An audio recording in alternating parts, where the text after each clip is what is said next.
ऊटी की खौफनाक रात, एक सच्ची डरावनी कहानी। भागवान रहस्यमयी हवेली। साल 1960।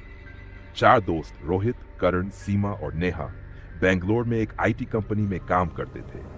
हफ्तों की थकान के बाद उन्होंने ऊटी घूमने का प्लान बनाया। ऊटी, जहां हरियाली और ठंडा मौसम मन को भा जाता है, वहीं कुछ डरावनी कहानियों के लिए भी प्रसिद्ध है। उनका प्लान एक पुराने ब्रिटिश कालीन गेस्ट हाउस में रुकने का था, जो शहर से थोड़ा दूर था। यह जगह खूबसूरत तो थी, लेकिन स्थानीय लोग इसे टालने की सलाह देते थे।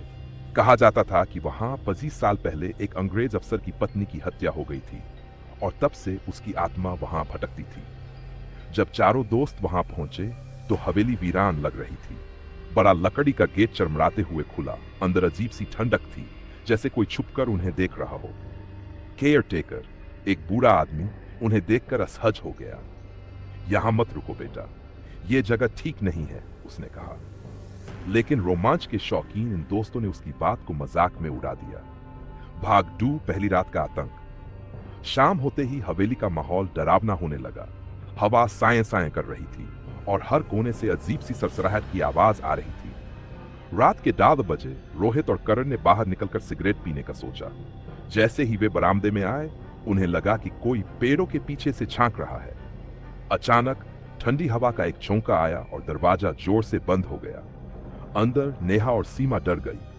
तभी सीमा को ऐसा महसूस हुआ कि कोई उनके कमरे में है। उसने नेहा को जगाया और दोनों ने टॉर्च जलाकर देखा। खिड़की के पास एक परछाई दिखी। जब उन्होंने पास जाकर देखा तो वहां कुछ नहीं था, लेकिन जैसे ही वे मुड़ी, आईने में एक सफेद साड़ी पहने और खून से सना चेहरा दिखा। भाग खौफनाक हकीकत। अगली सुबह उन्होंने केयरटेकर से पूछा कि आखिर यह जगह इतनी अजीब क्यों लग रही है। केयरटेकर ने बताया कि 30 साल पहले इस हवेली में एक अंग्रेज अफसर की पत्नी मार्था अपने पति की बेवफाई से परेशान थी। उसने आत्महत्या कर ली, लेकिन कुछ लोगों का कहना था कि उसकी आत्मा यहां फंसी हुई है।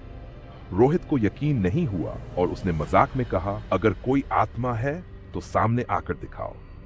रात को जब सब सो रहे थे तो अचानक दरवाजे अपने आप खुलने लगे। कमरे में अजीब सी फुसफुसाहट गूंजने लगी। करण का गला अचानक घुटने लगा, जैसे किसी ने उसका गला दबा रखा हो। जब रोहित ने लाइट जलाई तो उन्होंने देखा कि करण हवा में ऊपर उठा हुआ था, मानो कोई अदृश्य शक्ति उसे खींच रही हो। सीमा ने जल्दी से गंगाजल का छींटा मारा और करण नीचे गिर पड़ा। फिर उन्होंने देखा, दरवाजे के पास वही सफेद साड़ी वाली औरत खड़ी थी। उसकी आंखों से खून टपक रहा था। जान बचाकर भागना। डर के मारे चारों ने जल्दी से अपना सामान उठाया और गाड़ी की तरफ भागे, लेकिन गाड़ी स्टार्ट नहीं हो रही थी। तभी हवेली के अंदर से जोर जोर से हंसने की आवाजें आने लगीं। नेहा ने कांपते हुए हनुमान चालीसा पढ़ना शुरू किया और तभी गाड़ी अपने आप स्टार्ट हो गई। चारों ने तेजी से वहां से भागकर शहर का रुख किया। अगले दिन उन्होंने गेस्ट हाउस के केयरटेकर से बात की। उसने कहा, तुम्हें भगवान का शुक्रगुजार होना चाहिए कि तुम जिंदा लौट आए।